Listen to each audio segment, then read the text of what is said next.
Would be worth it because then I get another emote that isn't just evil so cute or evil K tears.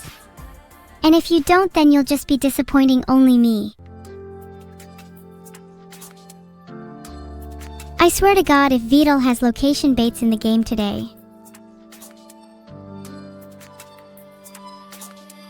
Oh, it looks like my presentation has started.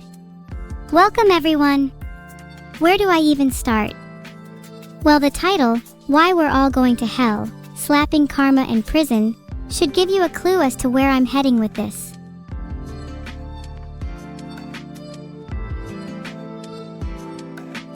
Let us start by considering the concept of scale.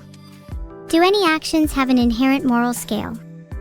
Is it true that some actions are more evil or righteous than others?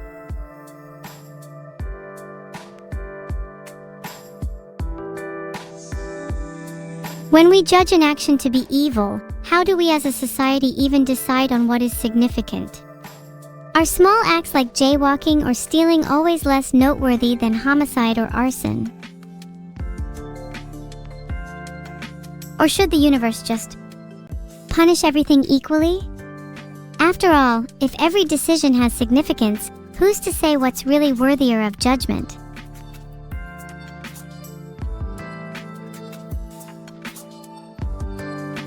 If you slap one person, is that really more egregious than the guy who instead goes for 100 people? Could you not argue that they're both bad in the same category, and thus deserve the same punishment? If you hold the butterfly effect to heart, could one be even worse? There's also a lot that comes down to the luck of the universe, like the butterfly effect. Certain actions might have drastically bigger consequences just by chance. And there's so many advantages that people are born with, that it can become hard to fault people for making the wrong decisions.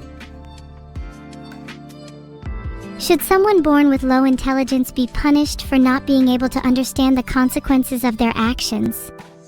There's no way someone born super smart would be able to justify the same treatment. Is it fair that someone is destined to be stupid? Therefore, is it perhaps better to judge people more empathetically with this in mind? I would go as far to say that the chance of someone being in prison is ultimately down to luck. It's a lottery on whether you're born poor, born stupid, or born social. And if you lose, then you're more likely to wind up in jail. Or hell, as my title references to.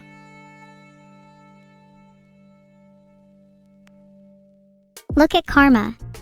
Karma doesn't actually exist, does it? In the sense that it's a cosmic force that rewards you if you do good. It's kind of just wishful thinking. Most people in jail probably had just as much kindness as the average person.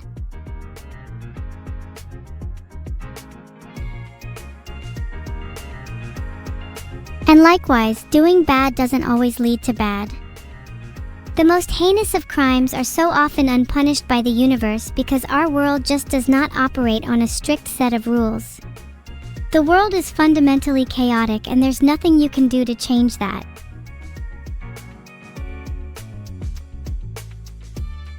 I think that believing in karma is a nice idea, but it gives us false hope. Hope that things will all work out in the end. As if this life was a series of satisfying narrative arcs rather than cruel twists and turns. So if we can't rely on karma as a moral framework, what else can we rely on? I think the fundamental grounds for ethical decision-making comes down to two main points. 1. Motivations, and 2. Intrinsic value. What you choose to strive for and what you value as the guiding principle. Some would make decisions based on the net benefit to their fellow man, while others see it fit to abide by a strict doctrine regardless of the consequences.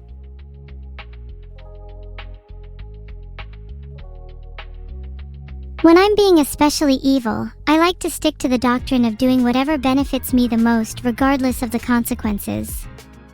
And honestly, that's probably how most people live their lives, particularly those with a tendency for crime. Otherwise, we'd just donate all our money to charity and starve. Most people don't read philosophy to actually apply it to their lives. Rather, it's an after-the-fact justification for their actions. Afterwards, they read the works of Kant or Mill to feel good about themselves, as if they made a morally correct choice. They nitpick based on what they already want to believe. So if everyone applies philosophy differently, then it seems difficult to justify universal ethical guidelines. If any debate could just devolve into two sides refusing to accept each other's axioms, then what even is the point? So at the end of the day, how should we judge our actions? How can we live with ourselves?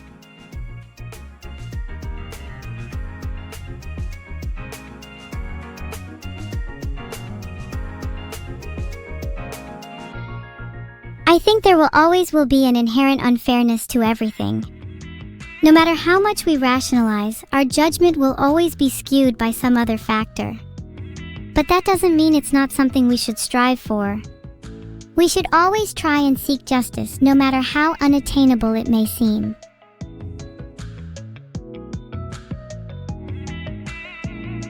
But that's just my 2 cents. I appreciate you all listening to my TED Talk. Would anyone like to ask questions? I'm open to absolutely anything about morality, religion, law, or science. Try to keep them on topic if you can.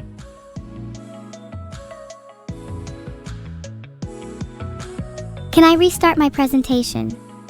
I don't really want to, unless chat forces to me against my will as usual.